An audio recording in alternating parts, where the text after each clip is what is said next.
Oke, jadi di sesi general ini ada pertanyaan apa nih buat Nuki?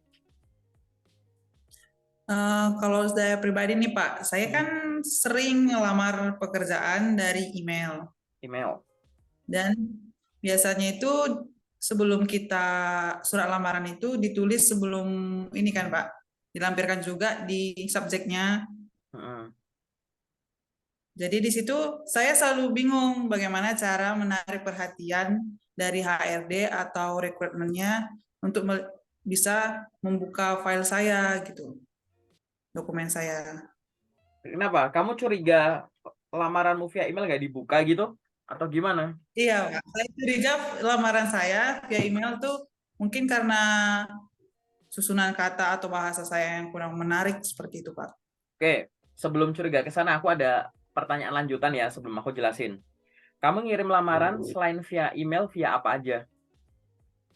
Biasanya dari link dari Jobstreet, Pak. Oke, terus yang via email itu biasanya kamu kasih subjek ya, terus ada body email, terus ada lampiran. Ya, Badi. Lampirannya apa? Ya. Lampirannya berisi CV, CV, ijazah, ijazah. pengalaman kerja, sama pas foto seperti itu biasanya saya lampirkan, Pak. Oke, oke. Kamu ngirim lah gini, rata-rata per hari berapa lamaran ya yang kamu kirim? Total dari semua itu. Pakai tadi LinkedIn, lewat Jobstreet, lewat email, sehari itu rata-rata bisa berapa? Mungkin bukan tiap hari karena saya juga masih bekerja, Pak. Oke. Mungkin kalau Kalau dihitung lagi ada paling banyak sehari mm, itu sampai 20 lamaran. 20 per hari. Kalau pas lagi ini ya, Maksimal satu hari mungkin maksimal. sehari Oke. 5 seperti itu, Pak. Paling banyak Rata-ratanya sehari itu 20. oke. Kalau Rata-ratanya ya 10 ke mm, 15 gitu. oke. Jadi kalau pas lagi hari libur katakanlah lagi free gitu ya, bisa Ya, 15 sampai 20 gitu ya. Nah, Pak. 15 sampai 20 ini apakah kamu cuma kirim di jam kerja dan hari kerja? Kalau Sabtu, Minggu, tanggal merah gitu kamu kirim lamaran nggak? Hari Minggu saya jarang sih Pak, karena mungkin saya berpikir HRD-nya tidak bakal buka email di hari Minggu atau hari libur. Jadi saya targetkan biasanya saya mungkin hari ini saya mau email Pak. Saya selalu email, saya buat email mungkin saya mau lama pekerjaan PT ini.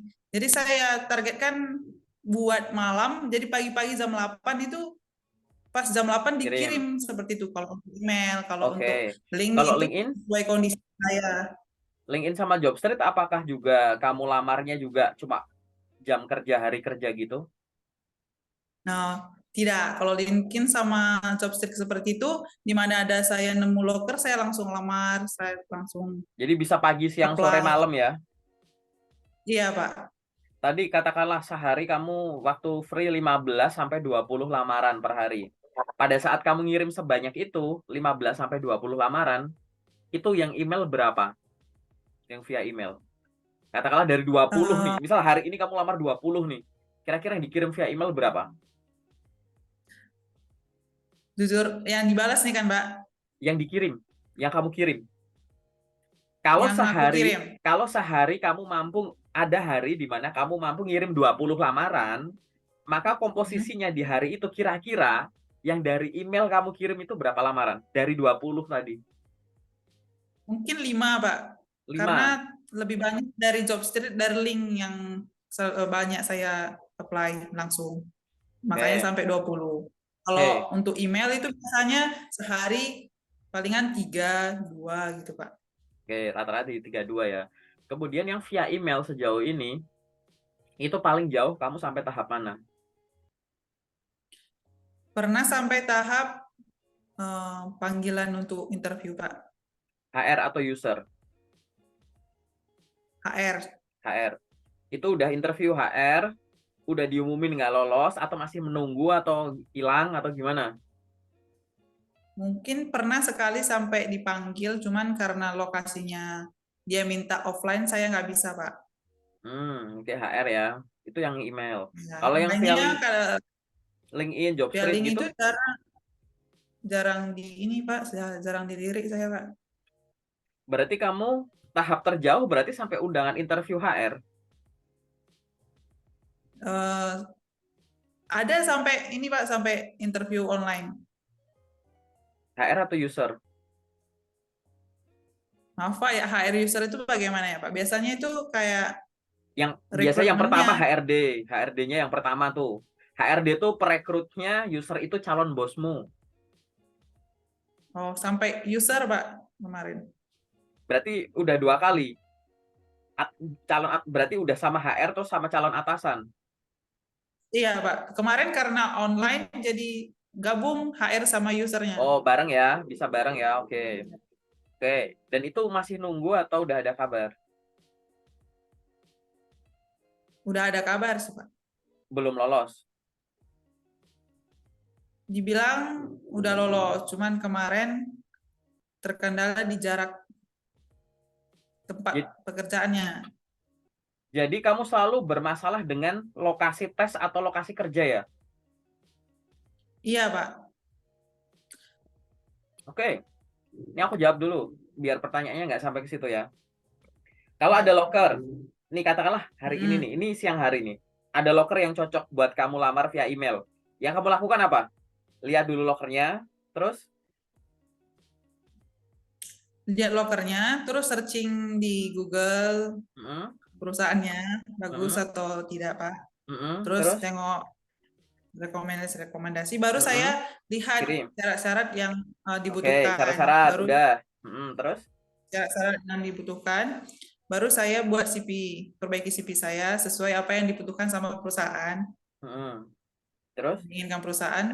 Baru misalnya kalau jadwalnya bisa besok pagi, saya selesaikan malam ini, saya draft, jadi pas jam 8.00 besok paginya, saya kirim seperti itu, Pak. oke. Terus habis itu, habis kamu ngirim, terus kamu apa? Cari loker lain apa gimana? Ya, masih cari loker lain. Oke, aku jelasin dulu ya satu-satu ya. Jadi sebenarnya ada beberapa hal yang sifatnya fundamental ya gitu, yang basic banget yang kamu miss di situ gitu. Jadi pada saat kamu mengirimkan lamaran gitu ya via email itu boleh banget gitu. Jadi bahasanya gini, mengirimkan lamaran kapanpun itu baik, tapi di jam kerja lebih baik. Ya, Artinya kalau di jam kerja hari kerja itu kamu ada waktu kosong, silahkan kirim di situ intensitas tinggi. Tapi di luar jam kerja dan hari kerja nggak apa-apa. Kenapa? Loh, tapi kan kalau via email nanti HR-nya kan nggak buka email. HR-nya nggak buka email, tapi kan Google, Gmail nggak tutup. Aku ngirim ya, lamaran, nggak mau malam-malam, nggak mau hari libur gitu. Mana ada HRD buka job street-nya, buka LinkedIn-nya. Loh, tapi kamu lokernya masih terpampang tuh di job street, di LinkedIn gitu. Jadi sebenarnya di jam kerja bagus, di hari kerja bagus, tapi jangan sampai ada penundaan. Kan kalau misalkan nanti kamu dapat lokernya bagus itu hari Jumat malam, masa kamu nunggu Senin pagi? Kalau ada loker bagus Sabtu malam, masa kamu ngirimnya Senin pagi? Kalau ada long weekend gimana? Gitu. Ntar kalau misalkan ada libur akhir tahun, ada libur lebaran, gitu. Dapat bagus nih, terus kayak, oh, udahlah nanti habis acara liburan akhir tahun, gitu. Habis pada mudik lebaran, gitu. Ya kelewat, gitu. Jadi jangan pernah menunda. Jadi kayak tadi, ngirimkan lamaran via email di jam kerja hari kerja itu strategi. Tapi jangan sampai nunda. Kalau sampai nunda ya nggak lebih bagus. Nunda rencanamu sempurna, tapi entar ngelakuinya itu nggak lebih bagus daripada segera. Kenapa? Kalau segera, kreativitas kamu tuh jadi, oh aku nyari loker selanjutnya apa nih yang aku follow up nih. Gitu. Kalau nunda-nunda yang harusnya pikiranmu, waktumu, tenagamu buat hari besok, masih ngurusin yang kemarin. Gitu. Jadi nundanya tuh mundur begitu. Itu nomor satu. Nomor dua, intensitasmu pada saat mengirimkan lamaran masih belum konsisten. Ya wajar karena kamu masih ibaratnya masih sambil ada kegiatan gitu. Ya, tapi akan lebih bagus kalau konsisten tuh. Jangan hari ini banyak, besok dikit, besok enggak. Kayak gitu ya. Jadi harus stabil, itu yang selanjutnya. Kemudian terkait dengan tadi ya, lampirannya, isinya dan lain-lain, menurutku kamu udah paham. Buktinya adalah karena kamu udah pernah ada panggilan sampai interview gitu. Jadi dalam tanda kutip tanpa aku review dulu CV-nya, itu sebenarnya kamu udah nggak ada masalah sebenarnya di CV-nya. Ibarat CV-nya dalam tanda kutip udah berhasil mengundang kesempatan gitu, mendatangkan kesempatan kayak gitu. Nah, sekarang yang jadi pertanyaan itu adalah kegiatan utuhnya. Jadi barusan aku ngelihat kegiatan utuh dalam lamar kerja via email belum kamu lakukan.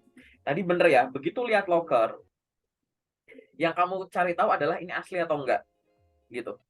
Yang nomor dua, baru dicek masih berlaku atau enggak. Yang ketiga, aku pengen atau enggak. Yang keempat, aku punya kemampuannya atau pengalamannya atau enggak gitu. Kalau udah, ya udah baru kirim via email kayak tadi. Ya silahkan kamu tadi terkait dokumennya disesuaikan nggak apa-apa kayak gitu. Buru disesuaikan terus kamu ngirim email. Begitu ngirim email, apa yang dilakukan? Langsung nyari loker lain ya? Enggak dong. Begitu kamu udah ngirim email, kamu buka tuh Excel atau Google Sheet, direkap. Setiap loker yang dikirim itu direkap. Jangan mengandalkan email keluar, pesan keluar.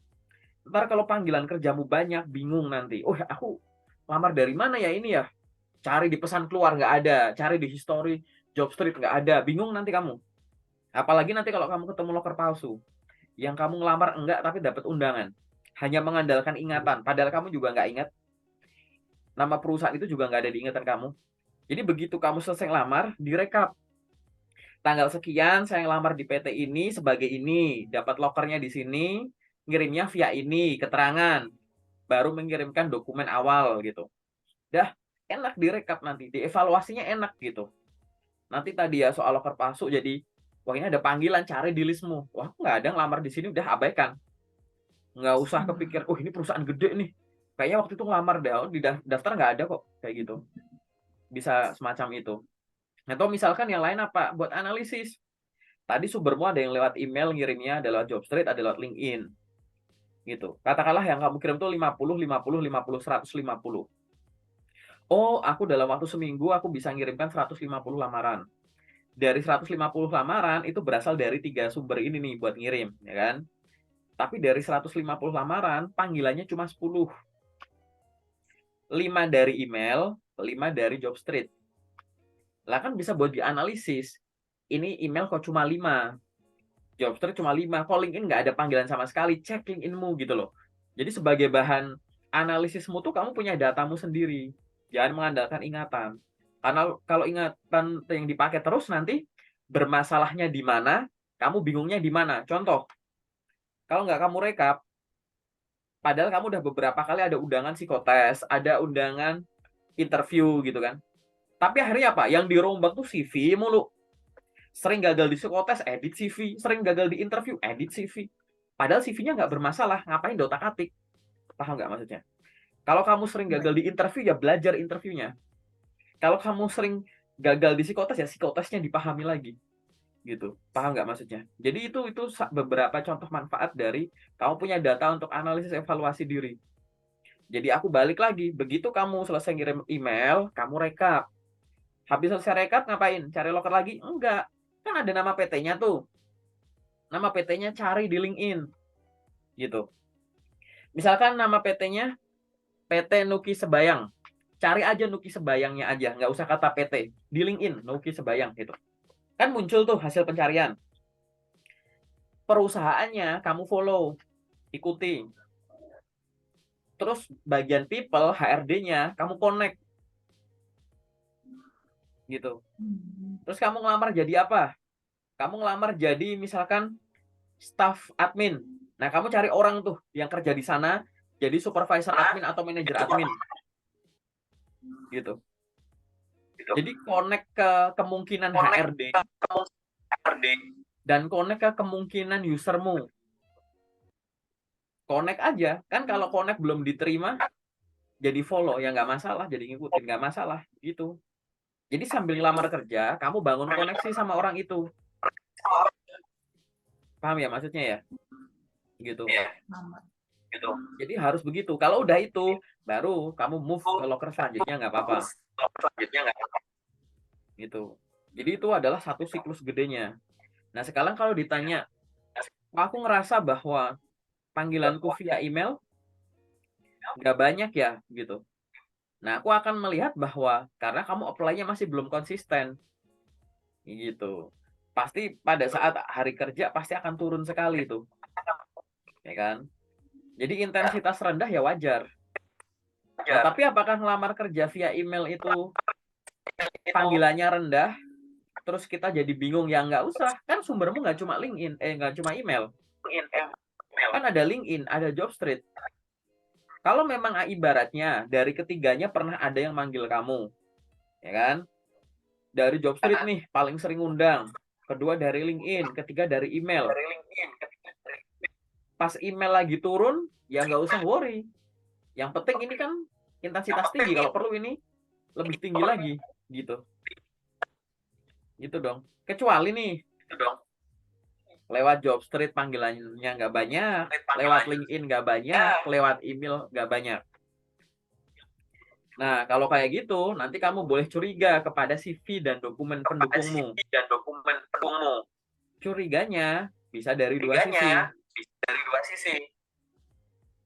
Cara bikinnya atau cara pakainya. Gitu. Entah bikin CV atau dokumennya nulisnya yang kurang menjual dan teman-temannya, atau cara pakainya tadi. Cara ngirim lamaran via email gimana sih, paham nggak? Aktivitas full kalau lewat Jobster itu gimana? Aktivitas full kalau ngirim lamaran via LinkedIn gimana? Nanti buat belajar mandiri silahkan buka channel YouTube-ku, cari playlist judulnya LinkedIn Plus. Kayak gitu. Nah, di playlist LinkedIn Plus ini nanti kamu akan belajar cara nemuin loker di LinkedIn yang tersembunyi-tersembunyi sambil nambah koneksi. Gitu. Sampai menit ini aku jelasin pertanyaanmu, kayaknya aku belum terlalu menjawab pertanyaan. Gimana ya biar emailku itu dibaca sama HR? Ya kirim segera. Gitu. Yang kedua apa? Ngobrol sama HR-nya. Kan enak, habis ngirim, misal kamu dapat lokernya dari postingan HR. Oke. Kamu lihat lokernya dari postingannya HR. Terus kamu follow up via email. Ya kan? Setelah kamu follow up via email, di situ setelah kamu follow up via email, terus kamu chat HR-nya.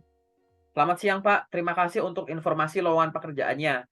Saya tertarik dan baru saja mengirimkan CV dan dokumen terkait atau berkas lamaran ke email tersebut. Mohon dicek ya Pak, atau semoga sudah diterima dengan baik ya Pak. Gitu. Apabila Anda masih membutuhkan informasi tambahan, silahkan menghubungi saya melalui akun LinkedIn ini. Kirim, diajak ngobrol. Kasih tahu kalau kamu habis ngirim. Kan begitu caranya. Itu kalau kamu dapat lokernya dari postingan HR-nya. Gitu. Nah, takutnya kamu dapat info loker, diambil lokernya aja, kirim-kirim aja, nggak direkap, nggak sambil bangun koneksi, nggak ngobrol sama HRD-nya. Gitu. Kan HRD-nya ada di LinkedIn. Kenapa nggak kamu bilang, seolah-olah bilang, Bu Nuki, nih, barusan saya tertarik loh Bu untuk daftar ke situ. Saya barusan ngirim nih, tolong dicek emailnya ya. Gitu. Semoga cocok. Kalau kurang nanti kasih tahu saya aja. Kan seolah-olah kamu lagi bilang gitu kan. Gitu. Bukankah itu kemungkinan akan dicek? Gitu. Karena kamu ngelakuin itu. Ngelakuin yang orang lain nggak ngelakuin. Job seeker lain nggak ngelakuin. Gitu. Diajak ngobrol. LinkedIn itu sosmed. Jobstreet itu job portal. Email ya email. LinkedIn sosmed. Cara main sosmed ya perlakukan seperti sosmed. Ngobrol sama orangnya. Dan itu adalah cara meningkatkan kemungkinan CV-mu itu dibaca, dicek. Bahkan ada beberapa teman yang melakukan hal yang sama, disuruh ngirim ulang. Oh, tadi udah ngirim lewat sana ya? Kirimin sekalian dong lewat DM gitu. Kirim ke saya aja sekarang gitu, lewat DM. Nah, aku udah beberapa kali tuh ngeliat teman di kayak gituin. Itu. Karena kita nggak tahu, ya kan? Di mana HRD itu akan fast respon. Jangan-jangan kamu terlalu mikir, wah emailku nggak dinotis, emailku nggak dinotis. Ternyata mereka sebenarnya di follow up lewat LinkedIn gampang. Mereka di follow up lewat Jobstreet gampang gitu. Nah, nanti dicek ulang tuh CV-mu, entah cara bikinnya atau cara pakainya tadi yang masih kurang optimal. Lebih ke arah situ. Kalau cuma ngandalin emailku belum dibaca, emailku belum dibuka. Kita asumsiin aja, kalau emailmu pasti dibuka, tapi dokumen atau informasinya tadi bahasamu kurang menarik atau informasinya kurang oke, ya kan? Ya tetap kurang menarik. Karena apa? Suka nggak suka, kamu bukan kandidat tunggal, pasti akan dibandingkan dengan kandidat lain, kan gitu. Ya nggak? Jadi itu caranya dioptimalkan aja semuanya dan di-connect gitu. Habis ngirim email, ya follow up HRD-nya di LinkedIn gitu. Kalau perlu di Instagramnya tuh DM tuh official karirnya gitu. Kenalan sama adminnya gitu. Min gini gini gini ngobrol aja terus gitu. Nah, ini memang butuh meluangkan waktu. Nah, tetap kalau ibaratnya kamu lagi nyari kesempatan lebih bagus, nanti caranya kan after office gitu kan, nggak apa-apa. Atau hari libur nggak masalah. Banyak kok loker-loker yang semacam itu. Aku pun juga pernah ada apa namanya, keterima yang MT juga dilamar tengah malam itu. Hari libur tengah malam, lolos-lolos aja. Jadi sebenarnya waktu itu yang penting itu segera aja, jangan ditunda. Kalau nundanya cuma kayak, misal kamu dapat lokernya malam, terus kamu schedule pagi, biar malamnya kamu siapin dulu CV-nya boleh. Atau kamu malam udah bisa langsung send, tapi pakai scheduling gitu ya, biar terkirimnya ke beliaunya pagi boleh. Tapi kalau nundanya kelamaan ya buat apa? Mending kirim segera. Maksudku biar besok tuh untuk loker besok gitu. Karena kan kamu di grup lokerku udah cukup lama. Kan loker tiap hari kan beda-beda ya. Jadi biar kita kreatif gitu. Ya kan? Gitu. Oh, yang besok apa lagi nih? Apa lagi nih? Gitu. Itu yang jawabanku sementara di sesi general terkait dengan pertanyaanmu. Kita geserin dulu. Ada yang lebih penting dari itu. Jadi kita nyambung bahwa aku notice bahwa kamu tadi ada kendala dari sisi lokasi-lokasi nih. Gitu kan. Nah, pertanyaanku tuh kayak gini. Kamu tuh coba tanya sama dirimu sendiri. Kamu itu kalau apply gitu ya, kamu harus sadar bahwa saya yang mengikuti aturan rekrutmennya perusahaan, ya nggak sih? Mulai dari cara ngirim lamaran, media tesnya, kerjanya di mana, placementnya, dan lain-lain. Itu harus ada kesadaran. Saya memang boleh nego. Negona tuh misalkan reschedule waktu. Harinya beda, jamnya beda. Atau reschedule media. Tadinya offline jadi online, online jadi offline, terserah. Boleh. Kita boleh mengajukan itu. Tapi kan sifatnya itu mengajukan. Perusahaan juga punya hak untuk iya atau enggak. Ya kan? Nah, silahkan kamu belajar dari pengalamanmu kemarin-kemarin, di mana kamu diberikan kesempatan untuk tes, tapi nggak bisa gara-gara harus offline. Oke, coba kamu pikirin biar nanti kamu nggak terbentur dengan offline, offline, offline tadi. Gitu, offline, online, offline, online. Karena nggak ada selesainya nanti itu. Yang kedua, masalah penempatan. Gitu. Udah lolos sampai akhir-akhir, begitu penempatan sini nggak bisa. Capek nanti. Nah, maksudku gini, kamu tuh coba cari tahu dulu, kamu tuh sebenarnya tuh sekarang tuh opennya untuk kayak gimana. Definisikan ulang loker yang kamu pengen. Kamu tuh pengen loker tuh yang tempatnya di mana, sesuai jurusan atau bidangmu enggak, gajinya berapa, kerjanya tuh 5 atau 6 hari seminggu, ada lembur enggak, ada shifting enggak, gitu-gitu. Pahami dulu yang kamu pengen. Setelah itu, setelah kamu bayangin yang kamu pengen, dibatasi sama keterbatasanmu. Misalkan, kalau penempatan aku cuma bisa paling jauh tuh daerah sini dan sekitarnya. Gitu. Kalau terkait dengan tes, aku baru bisa online dan lain-lain. Jadi batasi dulu. Jadi pertama kamu imajinasi dulu yang kamu pengen, baru kamu batasin tuh. Nah, setelah kayak gitu, nanti kalau kamu nyari loker, langsung aja sesuaikan dengan infonya. Dalam arti gini, kalau di posternya ada tulisan bersedia ditempatkan di seluruh Indonesia, ya artinya kan ada resiko juga kan, nggak kamu nggak ditempatin di kotamu kayak gitu. Itu kamu harus punya kesadaran itu. Lamar nggak? Lamar aja. Tapi ya tulisannya bersedia ditempatkan di kota A. Padahal kota A kamu lagi nggak pengen gitu. Mau kamu lamar nggak? Nggak kamu lamar boleh. Kamu tanyain peluang lain untuk penempatan kota lain juga boleh gitu. Jadi kamu nanti ngirim emailnya tuh bukan melamar kerja, tapi permohonan informasi bahwa saya memperoleh info lowongan pekerjaan dari poster yang Anda posting, di mana ada kesempatan untuk menjadi seorang titik-titik yang akan ditempatkan di kota A. Mohon informasi apakah ada kesempatan juga untuk posisi yang sama untuk penempatan di daerah B dan sekitarnya gitu. Nanya aja, kirim. Nothing tulus kok. Separah-parahnya ngirim ngapa sih nggak dibales kan? Ya, yang penting kamu nanya. Termasuk kalau kamu connect sama HRD-nya tadi. Ini ada locker sesuai dengan kamu. Penempatan kotanya nggak sesuai. Ada HRD-nya, DM aja kenalan.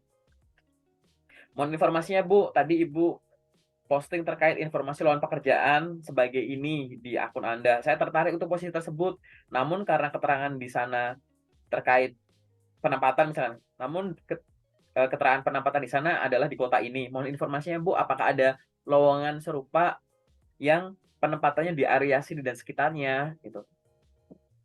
Mohon izin untuk saya melampirkan CV ya Bu. Saat ini saya terbuka untuk posisi tersebut untuk penempatan area sini sini sini. Nanya aja nggak apa-apa begitu. Ngobrol. Kenapa ada orangnya di LinkedIn? Itu kelebihan kita kalau sekarang pas lagi ada LinkedIn itu kan bisa kayak begitu. Daripada sejak awal di poster ada tulisannya tadi, main kirim-kirim aja. Kecuali nggak loh, kecuali di lokernya kan nggak ada keterangan tuh. Baru di tahap-tahap selanjutnya baru ketahuan. Oh nanti kita penempatannya sini. Oh nanti kita tesnya begini gitu. Ya itu kan nggak apa-apa, coba-coba terus di awal. Tapi dengan mendefinisikan ulang loker yang kamu pengen, kan kita bisa mengefektifkan gitu. Yang kira-kira sesuai tapi kamu lagi itu masuk area keterbatasanmu kan geser dulu. Biar kamu fokus sama yang kamu bisa dulu gitu. Oke. Paham nggak, Ki? Gitu ya, gitu. Itu yang harus fokusnya tuh di situ sih gitu. Nah, paling itu respon aku dari pertanyaan pertamamu ya yang sampai sana-sana ya gitu. Mungkin kalau ada respon dipersilahkan, boleh banget. Silahkan di-unmute dulu. Atau ada pertanyaan lain boleh. Itu masih dipencet mute, di-unmute dulu. Ya, gimana? Jadi menurut saya Pak yang saya tangkap adalah menjalin koneksi untuk HRD atau usernya atau yang rekrutmennya. Itu memang jujur saya belum pernah melakukan hal tersebut, Pak. Ya. Oke, kalau kamu bilang saya belum pernah melakukan hal tersebut, tanpa aku cek, aku jamin koneksimu di LinkedIn baru dikit, aktivitasmu di LinkedIn sedikit. Jadi kemungkinan kamu akan bikin LinkedIn secukupnya. Punya akun, dilengkapin profil secukupnya, temen nggak usah banyak lah, puluhan atau cuma seratusan sekian. Habis itu kamu sibuk ngelamar-ngelamar kerja. Bener nggak? Ya, gitu. Itu namanya kamu memperlakukan LinkedIn sebagai job street. Kan kamu pakai job street tadi. Job street itu job portal. Job portal tuh kamu nggak ngelihat HRD-nya siapa gitu. Kalau di LinkedIn kan kamu bisa entah loker di LinkedIn atau entah loker di Jobstreet atau tempat lain, nama PT-nya cari, filter people, kan kamu tahu rekruter HRD-nya siapa gitu kan. Gitu. Kamu bisa ngobrol di situ. LinkedIn itu sosial media. Boleh kamu memanfaatkan LinkedIn fungsi medianya. Media dapetin info loker, media ngirimkan lamaran. Tapi fungsi sosialnya mana? Paham nggak? Fungsi sosial ini ya tadi connect ke orang baru setiap hari wajib ya. Kayak gitu. Setiap hari kamu wajib banget untuk connect ke orang baru, follow orang baru, bikin postingan rutin gitu. DM-DM-in HRD-HRD yang kamu kenal. Ya bangun network harus begitu. Jadi itu adalah cara tercepat untuk kamu direspon gitu. Jadi ibaratnya kamu lagi di keramaian, biar kamu narik perhatian gimana? Angkat tangan. Yang lain kan pada diem nih. Kamu tiba-tiba angkat tangan. Ya terserah. Mau kamu tiba teriak gitu, boleh. Gitu. Seolah-olah tuh bikin anomali gitu. Nah, banyak job seeker main LinkedIn ya secukupnya aja. Begitu kamu cara mainnya beda dikit, di mana beda dikit itu adalah yang seharusnya tuh memang begitu gitu. Kamu akan kelihatan menonjol, pasti di notice gitu. Sering sering chat ke HRD yang sama, beliaunya bikin postingan selalu kamu like, selalu kamu komen. Nanti suka nggak suka beliaunya juga akan hafal kamu, hafal namamu, hafal mukamu gitu. Paham ya maksudnya ya? Gitu. Nah, sampai di sini ada lagi nggak satu pertanyaan terakhir deh di sesi general? Masih ada nggak? Silahkan di unmute boleh. Di unmute dulu. Silahkan di-unmute dulu.